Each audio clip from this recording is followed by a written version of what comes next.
ಕಂಪ್ಯೂಟರಲ್ಲಿ basic ಮತ್ತು Tally 2 part ಹೇಳ್ಕೊಟ್ರು. ಅದರಿಂದ ತುಂಬಾನೇ ಹೆಲ್ಪ್ ಆಯಿತು. ಅದರಿಂದ ನಾನು ಇವಾಗ ಒಂದು ಕಡೆ ಕಂಪ್ಯೂಟರ್ ಟೀಚಿಂಗ್ ಕ್ಲಾಸಿಗೆ ಕೂಡ ಹೋಗ್ತಾ ಇದ್ದೀನಿ. ಅದರಲ್ಲಿ ನನಗೆ ಹೊಲಿಗೆ ತರಬೇತಿಯಿಂದ ತುಂಬ ಉಪಯೋಗ ಆಗಿದೆ. ನನಗೆ ಬಟ್ಟೆ ಹೊಲಿಯೋಕ್ಕೆಲ್ಲ ಬರ್ತಿರ್ಲಿಲ್ಲ ಮುಂಚೆ. ಈಗ ಇದು ಕಲ್ತ್ಕೊಂಡಿರೋದ್ರಿಂದ ನಮ್ಮ ಡ್ರೆಸ್ಸನ್ನು ನಾವು ಹೊಲ್ಕೋಬೋದು ಮತ್ತು ಉದ್ಯೋಗವನ್ನಾಗೂ ಮಾಡ್ಕೊಂಡಿದ್ದೀನಿ ನಾನು. ಇಲ್ಲಿ UAFCಯಿಂದ ಸಾಕಷ್ಟು ಅನುಕೂಲವನ್ನು ಗ್ರೀನ್ ಇಂಡಿಯಾ ಮಿಷನ್ ಅಡಿಯಲ್ಲಿ ಬಂದಂಥ ಎಲ್ಲ ಸವಲತ್ತುಗಳನ್ನು ನಮ್ಮ ಊರ ನಾಗರಿಕರಿಗೆ ತಲುಪಿಸಿದ್ದೇವೆ. ಅರಣ್ಯ ಇಲಾಖೆ ಸಿಬ್ಬಂದಿ ಮತ್ತು ಗ್ರಾಮಸ್ಥರ ನಡುವೆ ಒಂದು ಗ್ಯಾಪ್ ಅನ್ನೋದು ಮೊದಲೇ ಇತ್ತು. ಈ ಗ್ರೀನ್ ಇಂಡಿಯಾ ಮಿಷನ್ ಯೋಜನೆ ಬಂದವರಿಂದ ನಾವು ಗ್ರಾಮಸ್ಥರಲ್ಲಿ ಮೀಟಿಂಗ್ ಒಂದು ಕರೆಯೋದ್ರ ಮೂಲಕ ಅವರಿಗೆ ಕೆಲವೊಂದಿಷ್ಟು ಸವಲತ್ತುಗಳನ್ನು ನೀಡುವುದರ ಮೂಲಕ ಅವರನ್ನು ಅರಣ್ಯ ರಕ್ಷಣೆಯಲ್ಲಿ ಅವರ ಸಹಕಾರವನ್ನು ತೆಗೆದುಕೊಳ್ಳಲಿಕ್ಕೆ ಅನುಕೂಲವಾಯಿತು. ಅವರು ನಮ್ಮಲ್ಲಿ ನಡುವೆ ಒಂದು ಬಾಂಧವ್ಯ ಮೂಡಿತು. ಸೊ ಅರಣ್ಯ ರಕ್ಷಣೆಯಲ್ಲಿ ಒಬ್ಬರಿಂದ ಅರಣ್ಯ ರಕ್ಷಣೆ ಆಗಲ್ಲ, ಗ್ರಾಮಸ್ಥರುಗಳು ಸಹಿತ ಈಗ ಅರಣ್ಯ ರಕ್ಷಣೆಯಲ್ಲಿ ಬೆಂಕಿ ನಂದಿಸುವಲ್ಲಿ ಪ್ರತಿಯೊಂದರಲ್ಲೂ ಸಹಕಾರ ನೀಡುತ್ತಾರೆ. ಇದು ಎಲ್ಲ ರೀತಿಯ ಅರಣ್ಯ ಜನರ ಜೀವನ ಜೊತೆಗೆ ಅರಣ್ಯ ಸಂಪತ್ತನ್ನು ಕೂಡ ಜಾಸ್ತಿ ಮಾಡಲು ಈ ಯೋಜನೆ ಸಹಕಾರಿಯಾಗಿತ್ತು ಅಂತ ಹೇಳಲಿಕ್ಕೆ ಇಷ್ಟಪಡ್ತೀನಿ. ಈ ರೀತಿಯಾಗಿ ಓವರಾಲ್ ಸಿದ್ದಾಪುರ ವಲಯದಲ್ಲಿ ಮಂಡಿಕೊಪ್ಪ ವಾಟರ್ ಶೆಡ್ನಲ್ಲಿ ಸುಮಾರು 10ರಿಂದ 12 ಗ್ರಾಮಗಳಲ್ಲಿ ಈ ಯೋಜನೆಯನ್ನು ಅನುಷ್ಠಾನಗೊಳಿಸಿ ಒಂದು ಜನರ ಜೀವನ ಮಟ್ಟ ಸುಧಾರಣೆ ಆಗಬೇಕು ಮತ್ತು ಅಲ್ಲಿನ ಹಸಿರು ಹೊದಿಕೆಯನ್ನು ಸಹ ಹೆಚ್ಚು ಮಾಡಲಿಕ್ಕೋಸ್ಕರ ಈ ಕಾರ್ಯಕ್ರಮವನ್ನು ಹಮ್ಮಿಕೊಳ್ಳಲಾಗಿದೆ. ಮುಖ್ಯವಾಗಿ ಭಾರತ ಸರ್ಕಾರದ ಕ್ಲೈಮೇಟ್ ಚೇಂಜ್ ಮಿಟಿಗೇಷನ್ ಮತ್ತು ಅಡಾಪ್ಷನ್ ಪ್ರೋಗ್ರಾಮ್ಸಲ್ಲಿ ಈ ಗ್ರೀನ್ ಇಂಡಿಯಾ ಮಿಷನ್ ಯೋಜನೆಯನ್ನು ಅನುಷ್ಠಾನಗೊಳಿಸಲಾಗಿದೆ ಮತ್ತು ಇದು ಭಾಳಷ್ಟು ಯಶಸ್ವಿಯಾಗಿದೆ ಅಂತ ನಾನು ಹೇಳಲಿಕ್ಕೆ ಇಷ್ಟಪಡ್ತೀನಿ. ಏಕೆಂದರೆ ಸುಮಾರು 1500 ಕುಟುಂಬಗಳಿಗೆ ಈ ಯೋಜನೆ ಮನೆಗಳಿಗೆ ತಲುಪಿದೆ ಮತ್ತು ಹಸಿರು ಹೊದಿಕೆಯನ್ನು ಸಹ ಹೆಚ್ಚಾಗಿದೆ. ಇದೇ ರೀತಿ ಮುಂದಿನ ದಿನದಲ್ಲಿ ಗ್ರಾಮೀಣ ಭಾಗದಲ್ಲಿ ಈ ಯೋಜನೆಯನ್ನು ಹಮ್ಮಿಕೊಂಡ್ರೆ ಭಾಳಷ್ಟು ಸಹಕಾರಿಯಾಗುತ್ತೆ ಅಂತ ಈ ಮೂಲಕ ಹೇಳಲಿಕ್ಕೆ ಇಷ್ಟಪಡ್ತೀನಿ.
ಪಶ್ಚಿಮ ಘಟ್ಟ. ಇಲ್ಲಿನ ಸೊಬಗು ಸೌಂದರ್ಯ ಎಲ್ಲರಿಗೂ ಚಿರಪರಿಚಿತ. ಈ ದಟ್ಟವಾದ ಅರಣ್ಯಗಳ ಮಧ್ಯ ಅವಿತು ಕುಳಿತಿರುವ ವಿಶೇಷವಾದ ಕಾಡುಗಳೆಂದರೆ ಅವು ರಾಮಪತ್ರೆ ಜಡ್ಡಿ ಕಾಡುಗಳು.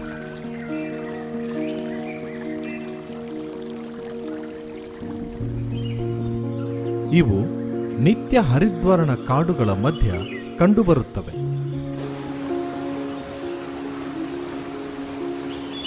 ಈ ಅರಣ್ಯ ಪ್ರದೇಶಗಳಲ್ಲಿ ಸದಾ ಕಾಲ ನೀರು ಇರುವುದರಿಂದ ಜಡ್ಡಿಗಳೆಂದು ಸ್ಥಳೀಯ ಭಾಷೆಯಲ್ಲಿ ಕರೆಯಲಾಗುತ್ತದೆ. ಮತ್ತು ಈ ಅರಣ್ಯ ಪ್ರದೇಶಗಳಲ್ಲಿ ಮುಖ್ಯವಾಗಿ ಹೆಚ್ಚಾಗಿ ಮಿರಿಸ್ಟಿಕಾಸಿ ಕುಟುಂಬದ ಸಸ್ಯ ಪ್ರಭೇದಗಳಿಂದ ಕೂಡಿರುವುದರಿಂದ ಮಿರಿಸ್ಟಿಕಾ ಸ್ವ್ಯಾಂಪ್ಸ್ ಎಂದು ಕರೆಯುತ್ತಾರೆ.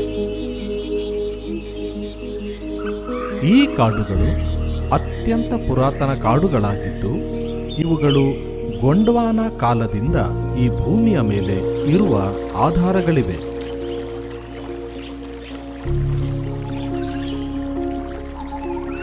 ಈ ಕಾಡುಗಳು ಪಶ್ಚಿಮ ಘಟ್ಟಗಳಲ್ಲಿ ಮಾತ್ರ ಕಂಡುಬರುತ್ತವೆ. ಪಶ್ಚಿಮ ಘಟ್ಟದ ಕರ್ನಾಟಕ, ಗೋವಾ, ಕೇರಳ ಹಾಗೂ ಮಹಾರಾಷ್ಟ್ರ ರಾಜ್ಯಗಳಲ್ಲಿ ಕಂಡುಬರುತ್ತವೆ. ನಮ್ಮ ಕರ್ನಾಟಕದ ಉತ್ತರ ಕನ್ನಡ ಜಿಲ್ಲೆಯಲ್ಲಿ ಸುಮಾರು 110 ರಾಮಪತ್ರೆ ಜಡ್ಡಿಗಳನ್ನು ಗುರುತಿಸಲಾಗಿದ್ದು, ನಮ್ಮ ಉತ್ತರ ಕನ್ನಡ ಜಿಲ್ಲೆಯ ಜಾನ್ಮನೆ, ಕ್ಯಾದಗಿ, ಹುಲೇಕಲ್, ರಾಮನಗುಳಿ, ಗೇರುಸೊಪ್ಪ ಹಾಗೂ ಸಿದ್ದಾಪುರ ವಲಯಗಳಲ್ಲಿ ಈ ಜಡ್ಡಿಗಳು ಕಂಡುಬರುತ್ತವೆ. ಅವುಗಳಲ್ಲಿ ಸರಿಸುಮಾರು 90ಕ್ಕೂ ಹೆಚ್ಚು ಮಿರಿಸ್ಟಿಕಾ ಸ್ವ್ಯಾಂಪ್ಸ್ ಪ್ರದೇಶಗಳು ಶಿರಸಿ ವಿಭಾಗದಲ್ಲಿ ಕಂಡುಬರುತ್ತವೆ.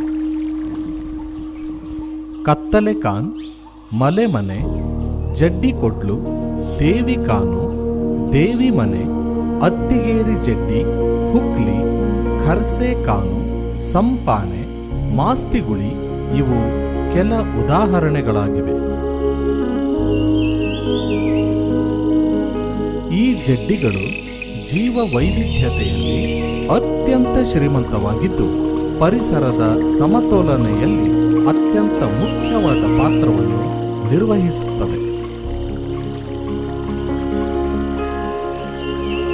ನೀರು, ಜೀವ ವೈವಿಧ್ಯತೆ, ಔಷಧೀಯ ಸಸ್ಯಗಳು ಆಮ್ಲಜನಕವನ್ನು ನೀಡುವುದರ ಜೊತೆಗೆ ಹೆಚ್ಚಾದ ಇಂಗಾಲದ ಡೈಆಕ್ಸೈಡ್ ಮತ್ತು ನೆರೆ ಹಾವಳಿಗಳಿಂದ ನಮ್ಮನ್ನು ರಕ್ಷಿಸುತ್ತದೆ. ಅತಿ ಹೆಚ್ಚು ಮಳೆ ಬೀಳುವ ಪ್ರದೇಶಗಳಲ್ಲಿ ಕಂಡುಬರುವ ಈ ಕಾಡುಗಳು ಮಳೆಗಾಲದಲ್ಲಿ ಸುರಿಯುವ ನೀರನ್ನು ಸ್ಪಂಜಿನಂತೆ ಹೀರಿಕೊಂಡು ಮಳೆ ನಿಂತ ಮೇಲೂ ಸಹ ನಿಧಾನವಾಗಿ ನೀರನ್ನು ಹರಿಸುತ್ತದೆ.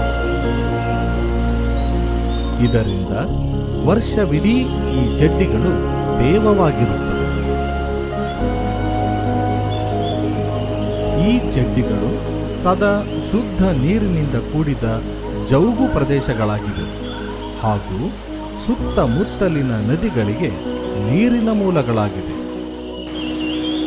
ಈ ಜಡ್ಡಿಗಳು ಅನೇಕ ಜಾತಿಯ ಸ್ಥಳೀಯ ಹಾಗೂ ಅಳಿವಿನ ಅಂಚಿನಲ್ಲಿರುವ ಸಸ್ಯ, ಪ್ರಾಣಿ, ಸರೀಸೃಪ, ಉಭಯವಾಸಿ ಹಾಗೂ ಕ್ರಿಮಿಕೀಟ ಮತ್ತು ಚಿಟ್ಟೆಗಳಿಗೆ ಆಶ್ರಯ ತಾಣವಾಗಿದೆ. ಅಳಿವಿನ ಅಂಚಿನಲ್ಲಿರುವ ಅನೇಕ ಸಸ್ಯ ಹಾಗೂ ಪ್ರಾಣಿ ಪ್ರಭೇದಗಳು ಕಾಣಸಿಗುವುದು ಇಲ್ಲಿನ ವಿಶೇಷತೆ. ಈ ಜಡ್ಡಿಗಳು ಅಲ್ಪಾವರಣದ ವಾಯುಗುಣವನ್ನು ಅಂದರೆ ಯೂನಿಕ್ ಮೈಕ್ರೋ ಕ್ಲೈಮೇಟ್ ಅನ್ನು ಹೊಂದಿವೆ. ಇದರ ಅರ್ಥ ಈ ಜಡ್ಡಿಗಳಲ್ಲಿನ ಹವಾಮಾನ ಮತ್ತು ವಾತಾವರಣ ಇತರೆ ಪ್ರದೇಶಗಳಿಗಿಂತ ಭಿನ್ನವಾಗಿರುತ್ತದೆ. ಈ ಜಡ್ಡಿಗಳು ಸದಾ ನೀರನ್ನು ಹಾಗೂ ತಮ್ಮದೇ ಆದ ವಾಯುಗುಣವನ್ನು ಹೊಂದಿರುವುದರಿಂದ ಬೇಸಿಗೆಯ ಧಗೆಯನ್ನು ತಮ್ಮ ಸುತ್ತಮುತ್ತಲಿನ ಪ್ರದೇಶಗಳಲ್ಲಿ ಕಡಿಮೆ ಮಾಡುತ್ತವೆ.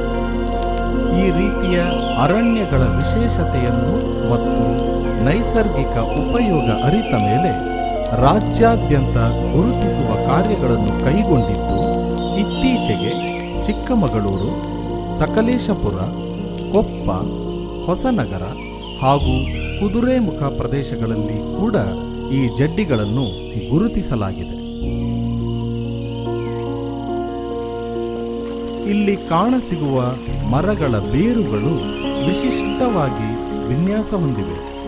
ಈ ಅರಣ್ಯ ಪ್ರದೇಶಗಳು ಹೆಚ್ಚಾಗಿ ಸದಾಕಾಲ ನೀರಿನಿಂದ ಕೂಡಿರುವ ಕಾರಣ ಮರದ ಬೇರುಗಳು ಉಸಿರಾಡಲು ವಿಶೇಷವಾದ ರೀತಿಯಲ್ಲಿ ಆ ಸ್ಥಳಕ್ಕೆ ಅನುಗುಣವಾಗಿ ಹೊಂದಿಕೊಂಡು ಬೇರುಗಳನ್ನು ನೆಲದ ಮೇಲೆ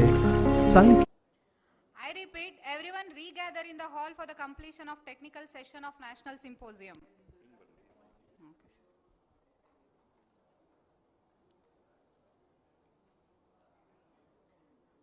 Now let us re-begin for the completion of National Symposium on Building Climate Resilient Forestry for Ecosystem Restoration, Sustainable Utilization and Community Prosperity. Now let us start with the technical session 3 on ecosystem restoration and biodiversity. I request Dr. Sujit Kumar Donge, Advisor to Forest Ministry Goa, to chair this technical session, and I also request Co-Chairman Dr. Harshabhanu, IFS DCF Ellapur, and Sri Yogesh CK, DCF Honavar, to co-chair this technical session on ecosystem restoration and biodiversity. I request Chairman and Co-Chairman to come on the stage for completion of this technical session 3.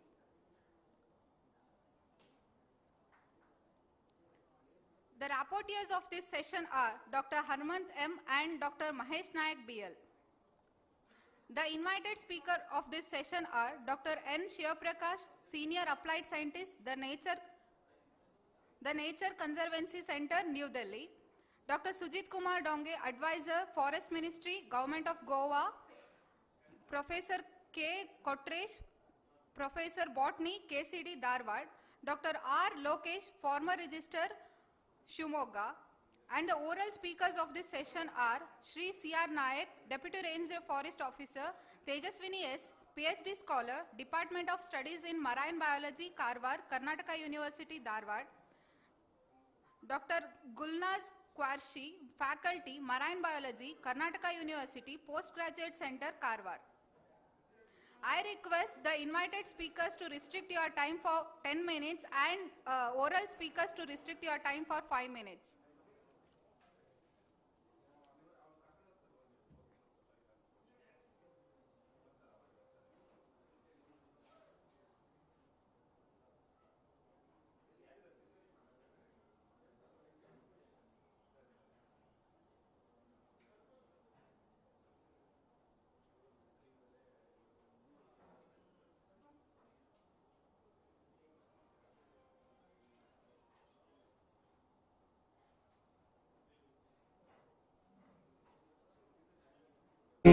ಒಂದು ರೀತಿಯಲ್ಲಿ ಚಾಚಿದ್ದು ಅವುಗಳನ್ನು ನೀ roots ಎಂದು ಕರೆಯಲ್ಪಡುತ್ತವೆ. ಉದಾಹರಣೆಗೆ ಜಿಮ್ನಾ ಕ್ರ್ಯಾಂಥೇರಾ ಕ್ಯಾನಾರಿಕಾ.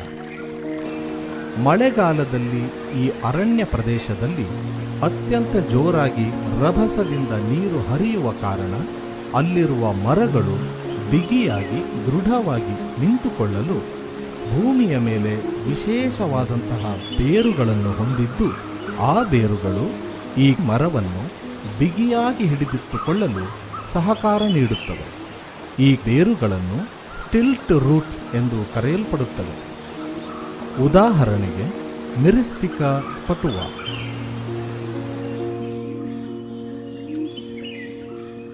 ಅರಣ್ಯ ಪ್ರದೇಶಗಳನ್ನು ವೈಜ್ಞಾನಿಕವಾಗಿ ವಿಶ್ಲೇಷಣೆ ಮಾಡಲಾಗಿ ಹಲವಾರು ವೈವಿಧ್ಯತೆ ಹೊಂದಿರುವ ಸಸ್ಯ, ಪ್ರಾಣಿ ಹಾಗೂ ವನ್ಯಜೀವಿ ಪ್ರಭೇದಗಳನ್ನು ಹೊಂದಿರುವುದು ಹಲವಾರು ಸಂಶೋಧನೆಗಳಲ್ಲಿ ನಮೂದಾಗಿರುತ್ತದೆ. ಈ ಅರಣ್ಯ ಪ್ರದೇಶದಲ್ಲಿ ಸದಾಕಾಲ ನೀರು ಹರಿಯುವ ಜೌಗು ಸ್ಥಳಗಳನ್ನು ಕೋರ್ ಏರಿಯಾ ಎಂದು ನಮೂದಿಸಿದ್ದು, ಅವುಗಳಲ್ಲಿ ಮುಖ್ಯವಾಗಿ ವಿಶೇಷವಾಗಿ ಸ್ಥಳಕ್ಕೆ ಹೊಂದಿಕೊಂಡಿರುವಂತಹ ಸ್ಥಳೀಯ ಅಂದರೆ endemic. I welcome all of you for second day's third technical session. We are basically looking at ecosystem restoration and biodiversity conservation issues and challenges related to both the terrestrial ecosystem. At the same time, we are also looking at coastal and marine ecosystem conservation and what is the possible impacts that these ecosystems might have due to change in climate and weather patterns. We have about 4 invited speakers, including me. We also have 3 oral presentation And the time given for invited speaker is about 10 minutes. Maybe about after 8 minutes, my colleague will indicate that your time is, is coming to an end. And 10 minutes, I think there will be a long kind of a bell that indicates that your time is up now. Let us restrict and respect the time. And then, because the second session also has to start on time. So without wasting much of a time, may I request Dr. N. Shivaprakash from Nature Conservancy Center, Delhi, to deliver his lecture. And I reiterate the fact that you have only 10 minutes.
Hi, good morning, everyone. Just a small correction anyway. I'm not anymore working with Nature Conservancy. I left, a year back.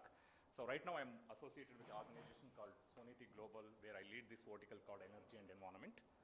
I think today in my talk, I think I just want to take a different approach, right?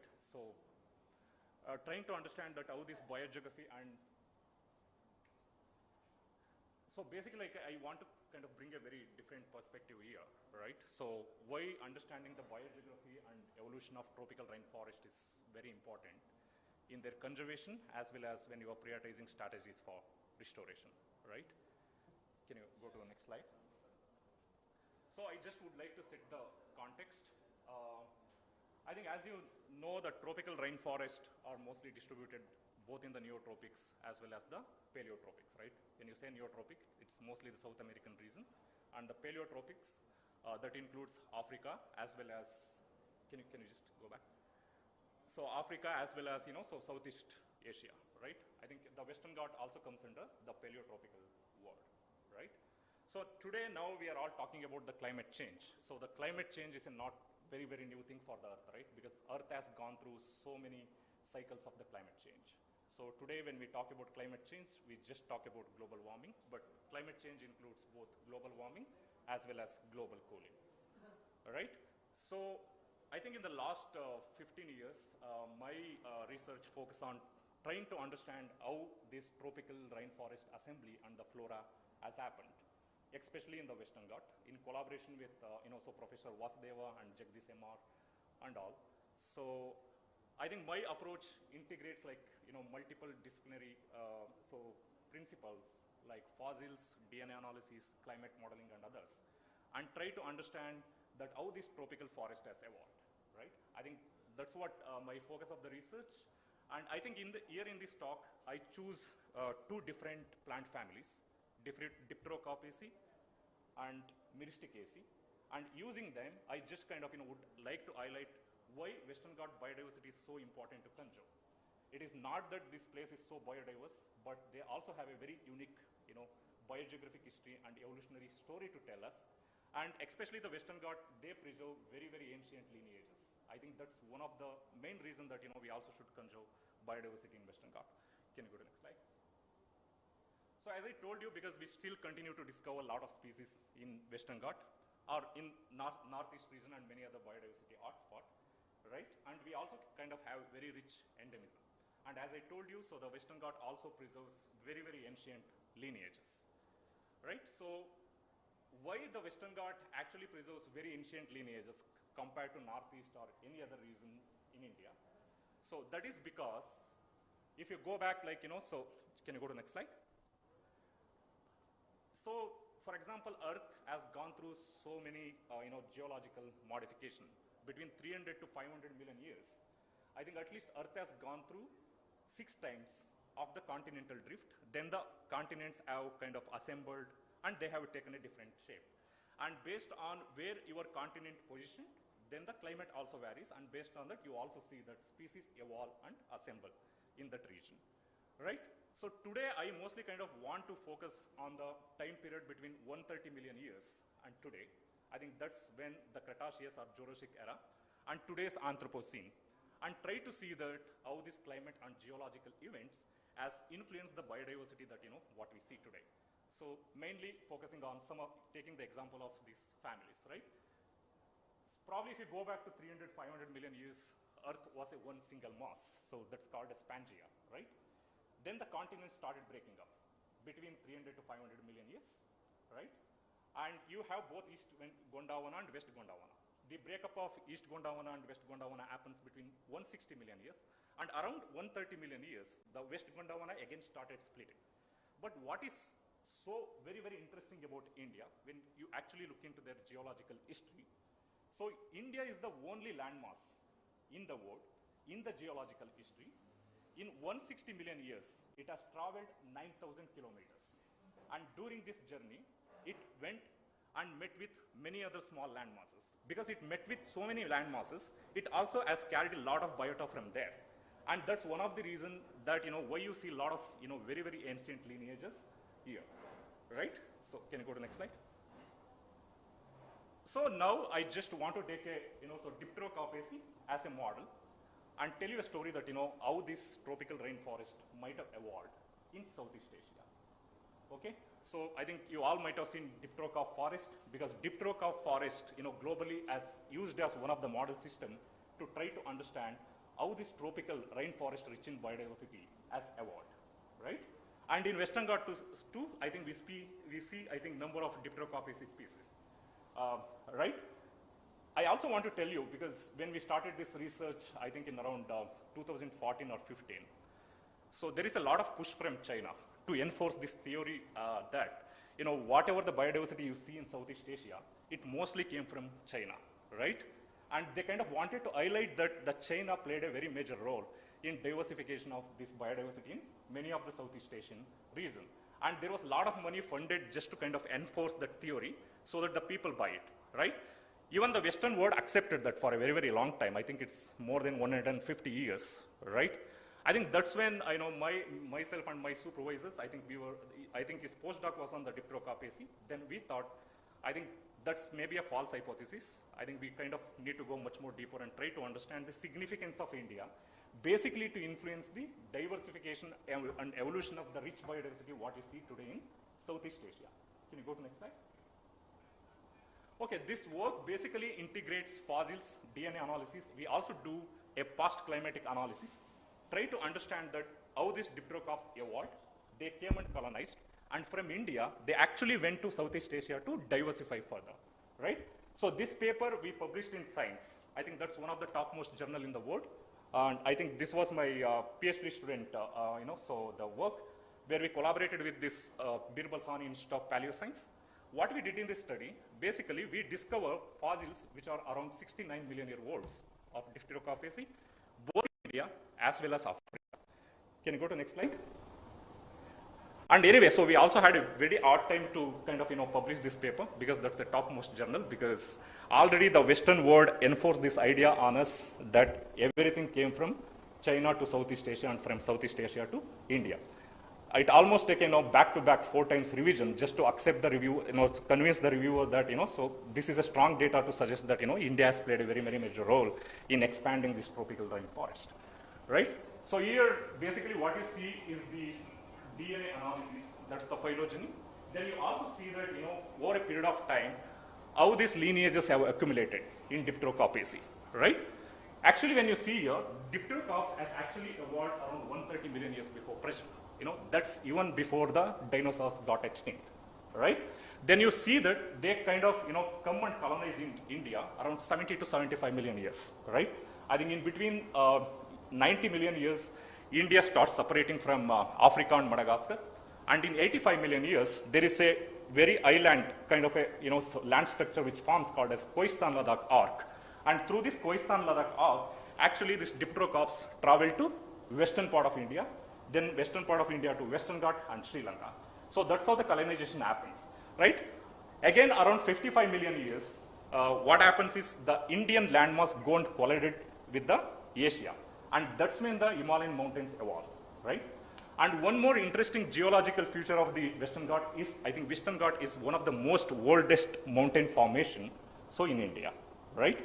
I think that's how this tropical forest evolution happens in Southeast Asia, right? Can you go to next slide? So what we did here, because today we talk about a climate change, right? So because there is a different, so the position of the earth over a period of time, you can see that there is a seasonal climate, pre-humid climate and humid climate. And accordingly, you also see that how this different vegetation has changed over a period of time, right? So in a way, like this work kind of very strongly give this, so the scientific evidence that India has played a very, very major role basically in the diversification of the tropical forest fauna and flora in Southeast Asia, but it's not in other way around. Can you go to next slide? Anyway, so I just also kind of want to highlight here. So similarly, we also discovered these fossils of the Myristica swamps in Western India. So it is also kind of as old as 69 million years. And similarly, we also discovered fossils of the Myristicaceae, right, in Africa. So that means we didn't have a very strong scientific evidence to prove that even the Myristica swamps are much more ancient lineages. But today we have, can you go to the next slide? So today we have a kind of, so evidence for even the Myristicaceae to confidently say that in fact, the Myristica ecosystems are one of the old and ancient, lineages which survives in the Western Ghat. I think this paper, so it's accepted in Journal of Biogeography. Can you go to next slide? Yeah. So I just also want to say here, because you all may be knowing about KPG boundary, Cretaceous Tertiary boundary, that happened around 65 million years, right? Where there was a very big volcanic eruption. And that point of time, almost 90% of the flora and fauna on the earth got extinct, including the dinosaurs. But what is very interesting about the, so especially this Myristicaceae family, if you see here, especially around 65 million years, 65 to 68 million years, that coincides with this mass extinction. But you see that especially this family start diversifying in a very, very high rate, okay? And you also see that, I think that's point of the time when you also see that there is a transformation in the habitat of the Myristicaceae. I think this wet habitat evolution happens in the Myristicaceae around 65 to 67 million years. It's nothing but mass extinction hasn't really wiped out all the flora, but there were flora that, which actually can survive despite the mass extinction, and that gave an opportunity for a lot of ecosystems to proliferate. I think that's one of the significance why the Myristicaceae is so important, because that was not really affected by mass extinction, but that took an opportunity to kind of create a very different ecosystem on the earth. Can you go to the next slide? Yeah, so I think this is my last slide. I just kind of, want to conclude here. See why this, like understanding the evolutionary significance becomes very important, right? So when we try to prioritize some of the conservation area, we always look for number of the species, right? What is the taxonomic diversity? I think this is the study kind of we did in Andaman and Nicobar Islands, just to understand that, which are all the high priority areas for conserving. You can see a analysis there where we kind of just look into taxonomic diversity, then we also look into evolutionary diversity. I think you see a very opposite pattern, right? When you go for a taxonomic diversity, I think you see that both Andaman and so Nicobar Islands, they kind of look taxonomically rich. But when you look into evolutionary diversity, it's the opposite thing, right? You see that Nicobar Islands are much more evolutionarily diverse than compared to taxonomy. So what is very important here? So considering the evolutionary diversity is very, very important when you come up with a conservation prioritization. Yeah, can you go to next slide? And similarly, we also talk about ecosystem services, right? So long time we always see that when there is high species richness, then there is also kind of high productivity of tropical forest. But here also we provide an evidence that when you actually restore an area with evolutionarily distinct species, you can actually increase the productivity in the forest, right? So yeah. So thank you all. I think that's all about my talk. And if there are any questions, I will be happy to take. Yeah, thank you. It was indeed. Hope we had a much more time to listen to you. But we can't help. Yeah, the restriction is the time. Yeah. Yeah. So can we get one or two questions or reflection? Yeah. Please.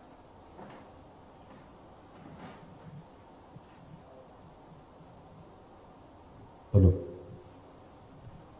Good morning, sir. Good morning. Very nice presentation and very scientific evidence and all those things.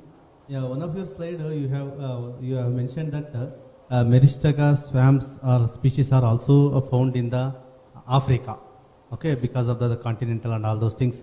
So the Latin America also is actually attached to the America, what is called Africa, and also attached to the Western Ghats, the same line.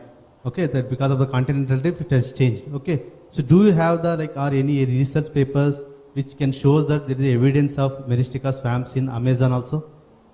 Yes, here we call it as a Meristica swamps, yes, but sir. when you go to America, they are called as flooded forest, right?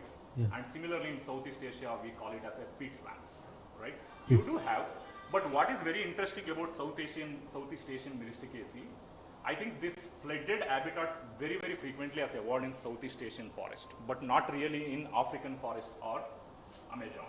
So that's what they are called as flooded forest. But it's not only the Meristicaceae you find in flooded forest, but there are many other species you find. But in case of the Southeast Asia, what is so interesting, if you just go to this swamp, you mostly see that it always dominated by Meristicaceae. Yeah, right. Because this habitat is very, very frequently evolved in Southeast Asia because of the climate change, the continental position and those kind of things. Because the weather was more humid, there is a sudden transformation from seasonal wet forest to the humid forest. Yeah, thank you, sir. Yeah.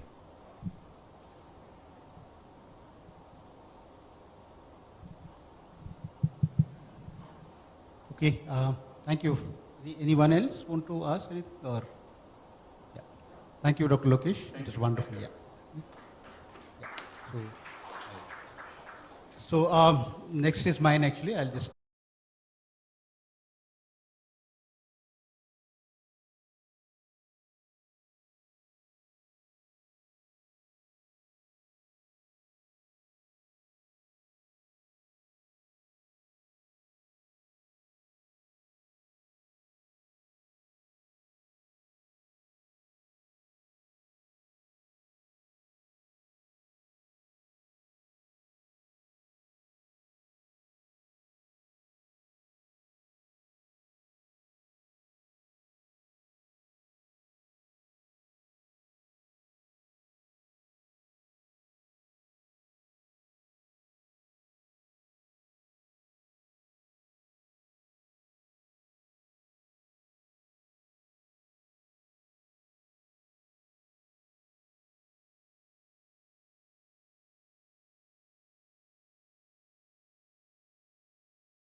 marshes, they are very productive salt marshes.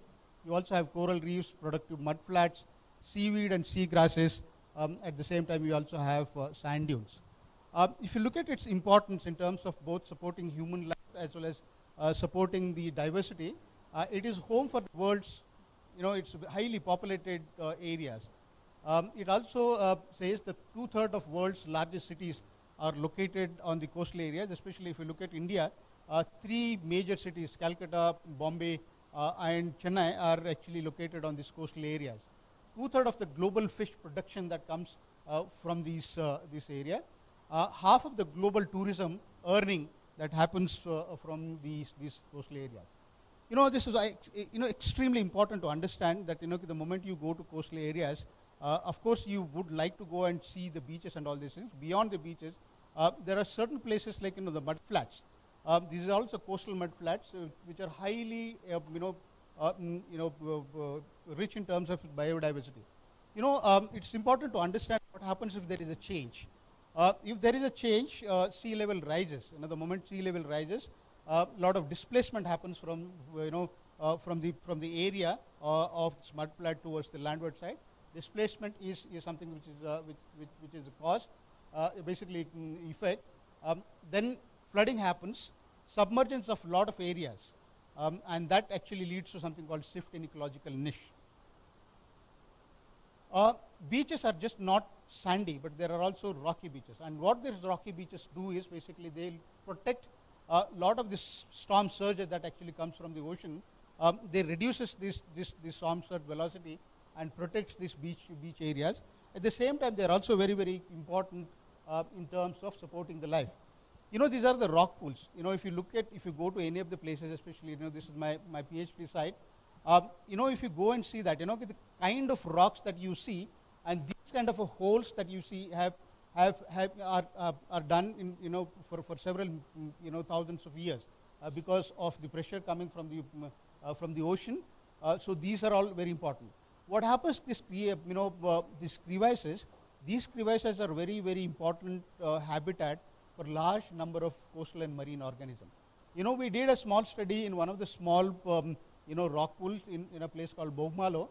What we found is 36 species of flora and fauna within the small area of rock pools, of which we have found 8 fish, 7 crustacean, and 15 gastropods. And also at the same time, we also have found 2 different sea grasses found in that.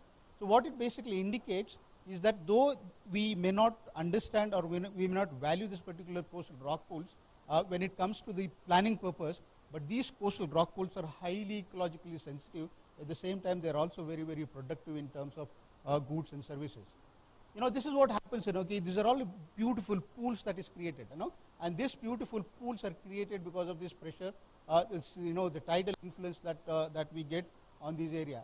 And these rock pools are intertidal ecosystems, wherein during the high tide, these rock pools are submerged into the salt water, and during the low tide, they are all exposed.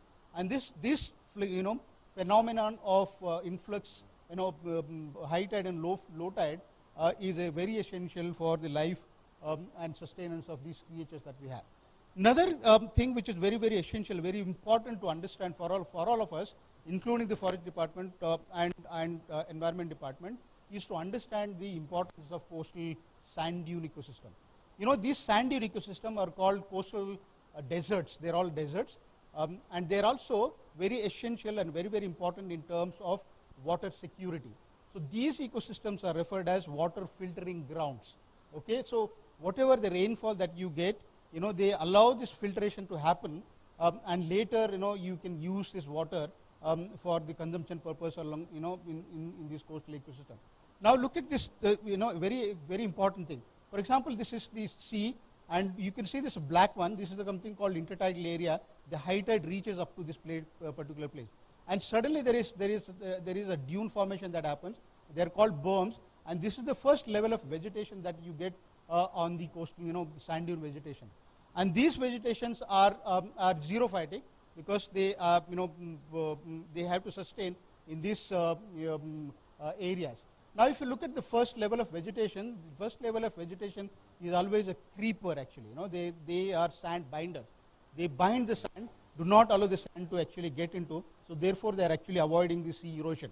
At the same time, because of this high tide and low tide, there is, during the rainy season, so all the sand which is there, it actually gets into the ocean, and during the non-rainy season, sand comes back. So these dunes that you can see also help in maintaining and building the beach ecosystem. So therefore, these that we have.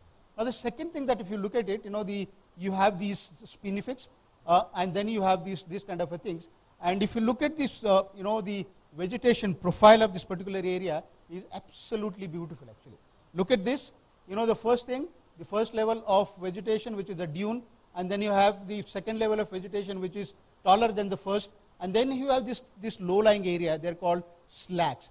And these slags are very, very important in terms of water recharge, and therefore they're called filtering grounds on this thing. And then you have this coconut trees and all this thing.